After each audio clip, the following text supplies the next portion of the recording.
The world believed it already knew Michael Jackson. They thought they understood him through stadium lights, record sales, and headlines that never seemed to end. They believed fame had explained everything there was to know about his life. But while the world watched the stage, something far more powerful was happening in silence. Millions of dollars were quietly leaving his hands. No press conferences, no charity galas, no public credit, just help, appearing where it was needed most. Hospitals received funding without explanation. Children survived illnesses because equipment suddenly arrived. Schools stayed open when closure felt inevitable. Disaster zones received aid faster than anyone expected, and almost no one connected it back to him. People often ask why celebrities donate. For image? For taxes? For attention? But in Michael's case, the truth was far deeper and far more human. The real reason had nothing to do with money. It had everything to do with something he lost long before the world ever knew his name. A childhood. Michael grew up in a life where applause replaced affection and discipline replaced freedom. While other children played, he performed. While others discovered who they were, he became who the world demanded him to be. Fame arrived early, but innocence left even earlier. And once innocence is gone, you never stop recognizing it in others. That recognition shaped everything he gave away. As Michael's success grew, so did his sensitivity to suffering. He didn't just see pain, he felt it, especially in children, especially in those who had lost safety, health, or family too soon. This wasn't charity. It was memory responding to memory.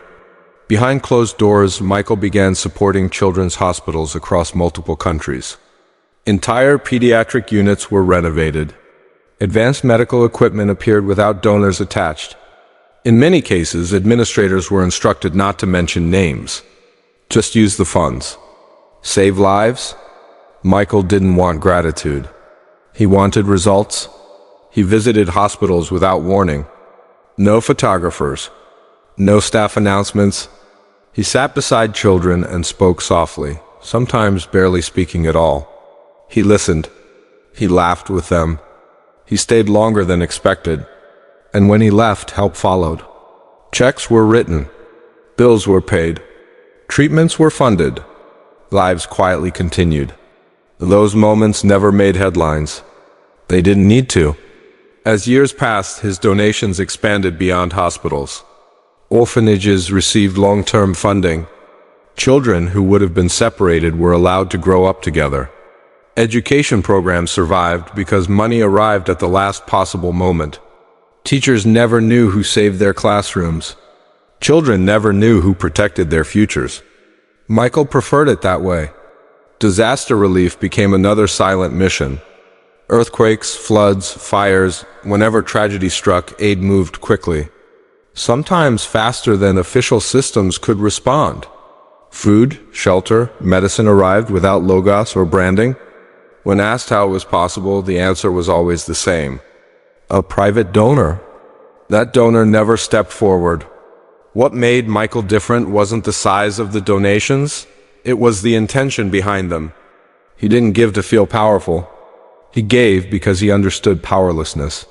He understood what it meant to be a child without control, without safety, without choice. Helping others became grounding. When media pressure increased, his giving didn't slow. When controversy surrounded his name, his compassion didn't close. In fact, during the darkest periods of his life, the donations often increased. Helping others reminded him of who he was beneath the noise. Friends noticed that he reacted most strongly to stories involving children, illness, abandonment, poverty, abuse. These stories stayed with him. He carried them long after conversations ended. He once explained it quietly. Children represented honesty. They hadn't learned cruelty yet. They hadn't learned how to hide pain. Perhaps that's why he protected them so fiercely. He couldn't go back and reclaim what fame had taken from him, but he could protect someone else from losing it too soon. Even when his own finances faced pressure, the giving continued, sometimes in smaller amounts, sometimes through personal involvement rather than money, but the intention never disappeared. Michael understood something many never do. Attention changes intention.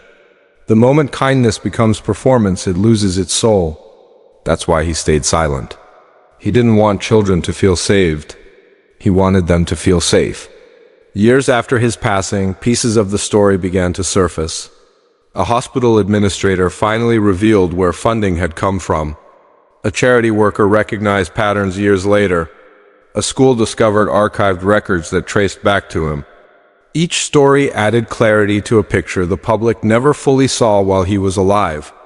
A man who gave not because he had excess, but because he remembered emptiness. Millions were donated, but the real reason was never money. It was empathy shaped by loss. It was memory protecting memory. It was a child who grew up too fast, choosing to guard other childhoods. And that story is not finished yet. The story didn't end with his passing.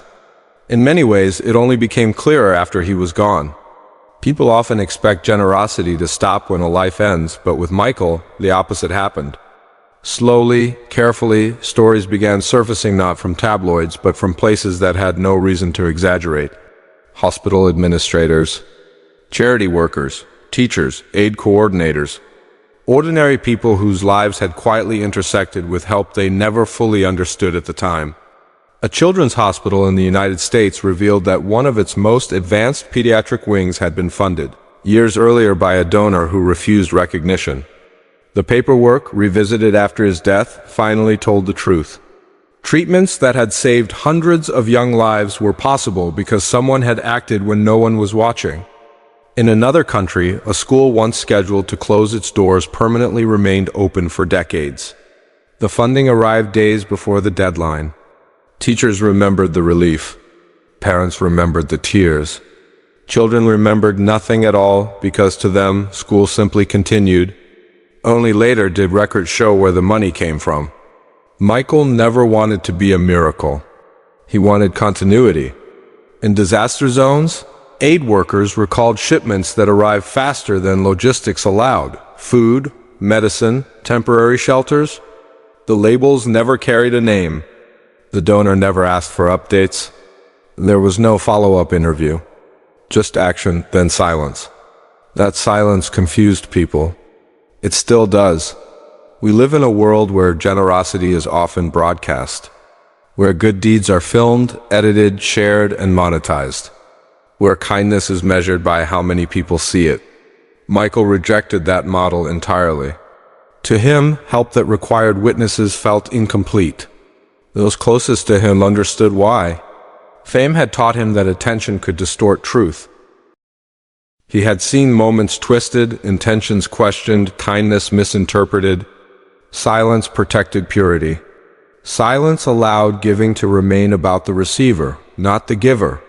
As his life grew more complicated, this belief deepened.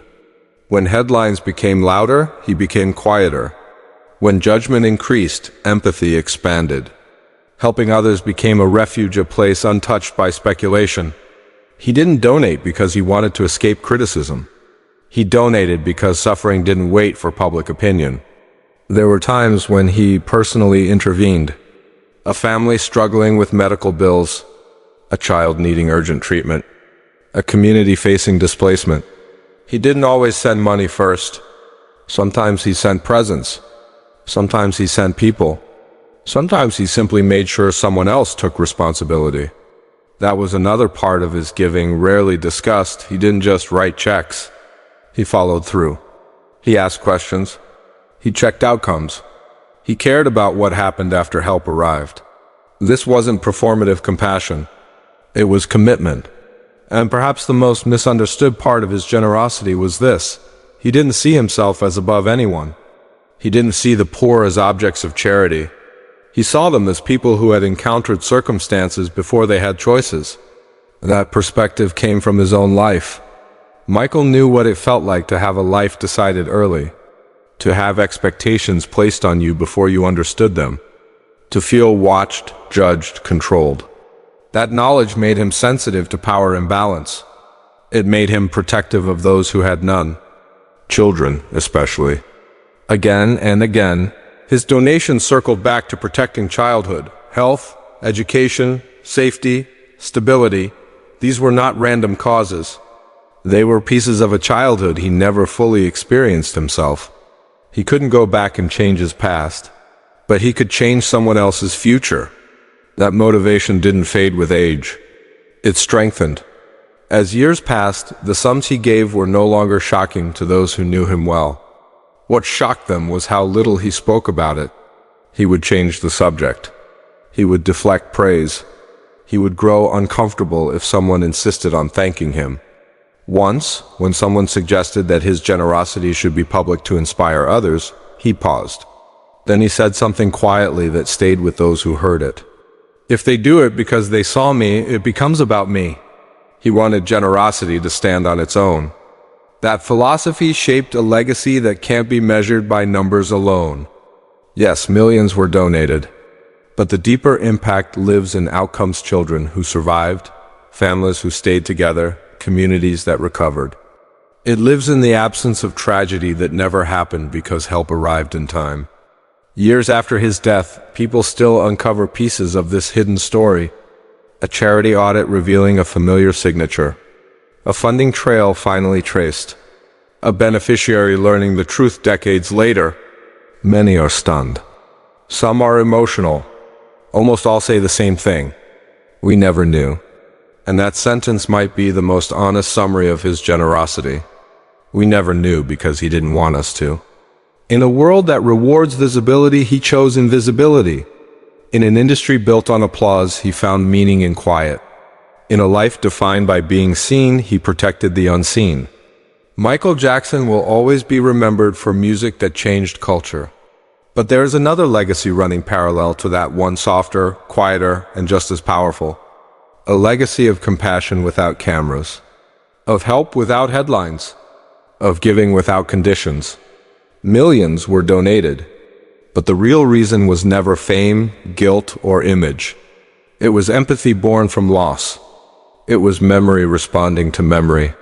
It was a child who grew up too fast, choosing to slow the fall for others. And that kind of generosity doesn't end with a life. It echoes. It echoes in hospital rooms where children grow up healthy, in classrooms where futures are shaped, in communities that rebuild and continue. Long after the music fades, that echo remains. If you stayed with this story until the end, you already understand something important. Real generosity doesn't ask to be remembered. It simply changes lives and moves on. If this story made you feel something, don't let it stop here. Share it so others can see that kindness still exists, even at the highest levels of fame. Subscribe to Celebrity Donation if you believe the most powerful stories aren't about wealth, but about what people choose to do with it.